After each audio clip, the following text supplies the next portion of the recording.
जय श्री राधे कृष्ण।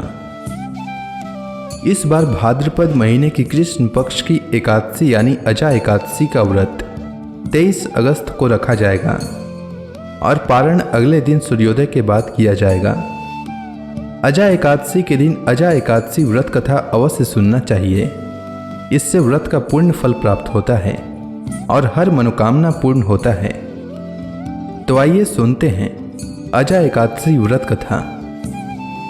मनुष्य को भगवान के प्रति पूर्ण श्रद्धा रखनी चाहिए। जटिल परिस्थितियों में भी जो मनुष्य सत्य का मार्ग नहीं छोड़ते वे अंत में स्वर्ग को जाते हैं। सत्य की परीक्षा जटिल परिस्थितियों में ही होती है। यही आज की एकादशी हमें सिखाती है। युधिष्ठिर ने कहा, हे पुंडरीकाक्ष, अब आप कृपा करके मुझे भाद्रपद माह के कृष्ण पक्ष की एकादशी के विषय में बतलाइए। इस एकादशी का क्या नाम है तथा इसके व्रत का क्या विधान है?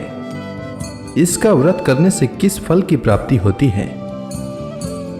श्री कृष्ण भगवान ने महाराज युधिष्ठिर को उत्तर देते हुए कहा, हे कुंती पुत्र, भाद्रपद माह के कृष्ण पक्ष की एकादशी को अजा एकादशी के नाम से जाना जाता है। इसका व्रत करने से सभी पाप नष्ट हो जाते हैं। जो मनुष्य इस दिन श्रद्धापूर्वक भगवान का पूजन करते हैं उनके सभी पाप नष्ट हो जाते हैं। इस लोक में और परलोक में मदद करने वाली इस एकादशी व्रत के समान संसार में दूसरा कोई व्रत नहीं है। अब ध्यानपूर्वक इस एकादशी का महात्म्य श्रवण करो। पौराणिक काल में अयोध्या नगरी में एक चक्रवर्ती राजा राज्य करता था। उसका नाम हरिश्चंद्र था। वह अत्यंत वीर, प्रतापी तथा सत्यवादी था। उसकी प्रसिद्धि चारों तरफ फैली थी। ऋषि विश्वामित्र ने राजा हरिश्चंद्र की प्रसिद्धि सुनी। वे स्वयं इसकी परीक्षा करना चाहते थे। एक बार राजा हरिश्चंद्र ने स्वप्न में देखा कि उन्होंने सारा राजपाट विश्वामित्र को दान में दे दिया है। अगले दिन जब विश्वामित्र उनके महल में आए तो उन्होंने विश्वामित्र को सारा हाल सुनाया और साथ ही अपना राज्य उन्हें सौंप दिया। जाते जाते विश्वामित्र ने राजा हरिश्चंद्र से 500 स्वर्ण मुद्राएं दान में मांगी। विश्वामित्र ने राजा को याद दिलाया कि राजपाट के साथ राज्य का कोष भी वे दान कर चुके हैं और दान की हुई वस्तु को दोबारा दान नहीं किया जाता। तब राजा ने अपनी पत्नी और पुत्र को बेचकर स्वर्ण मुद्राएं हासिल की, लेकिन वो भी 500 नहीं हो पाई। राजा हरिश्चंद्र ने खुद को भी एक चांडाल के यहाँ बेच डाला और सोने की सभी मुद्राएं विश्वामित्र को दान में दे दी। राजा हरिश्चंद्र स्वयं एक चांडाल का दास बन गया। उसने उस चांडाल के यहाँ कफन लेने का काम किया, किंतु उसने इस आपत्ति के काम में भी सत्य का साथ नहीं छोड़ा। जब इसी प्रकार उसके कई वर्ष बीत गए तो उसे अपने इस नीच कर्म पर बड़ा दुख हुआ और वह इससे मुक्त होने का उपाय खोजने लगा। वह सदैव इसी चिंता में रहने लगा कि मैं क्या करूं, किस प्रकार इस नीच कर्म से मुक्ति पाऊं। एक बार की बात है, वह इसी चिंता में बैठा था कि गौतम ऋषि उसके पास पहुंचे।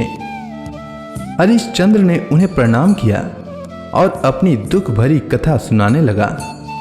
राजा हरिश्चंद्र की दुख भरी कहानी सुनकर महर्षि गौतम भी अत्यंत दुखी हुए और उन्होंने राजा से कहा, हे राजन, भादव के कृष्ण पक्ष की एकादशी का नाम अजा है। तुम उस एकादशी का विधान पूर्वक व्रत करो तथा रात्रि को जागरण करो। इससे तुम्हारे सभी पाप नष्ट हो जाएंगे। महर्षि गौतम इतना कह आलोप हो गए। अजा नाम की एकादशी आने पर राजा हरिश्चंद्र ने महर्षि के कहे अनुसार विधान पूर्वक उपवास तथा रात्रि जागरण किया। इस व्रत के प्रभाव से राजा के सभी पाप नष्ट हो गए। उस समय स्वर्ग में नगाड़े बजने लगे तथा पुष्पों की वर्षा होने लगी।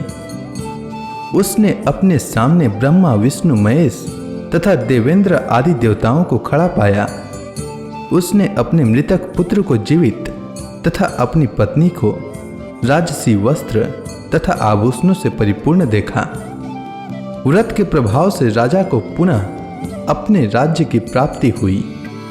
वास्तव में ऋषि ने राजा की परीक्षा लेने के लिए यह सब कौतुक किया था, परंतु अजा एकादशी के व्रत के प्रभाव से ऋषि द्वारा रची गई सारी माया समाप्त हो गई और अंत समय में हरिश्चंद्र अपने परिवार सहित स्वर्गलोक को गया। हे राजन, यह सब अजा एकादशी के व्रत का प्रभाव था। जो मनुष्य इस उपवास को विधान पूर्वक करते हैं तथा रात्रि जागरण करते हैं, उनके सभी पाप नष्ट हो जाते हैं और अंत में वे स्वर्ग को प्राप्त करते हैं। इस एकादशी व्रत की कथा के श्रवण मात्र से ही अश्वमेध यज्ञ के फल की प्राप्ति होती है। तो इसी के साथ अजा एकादशी व्रत की कथा समाप्त होती है। उम्मीद है आपको अजा एकादशी व्रत की कथा अच्छी लगी होगी। धन्यवाद।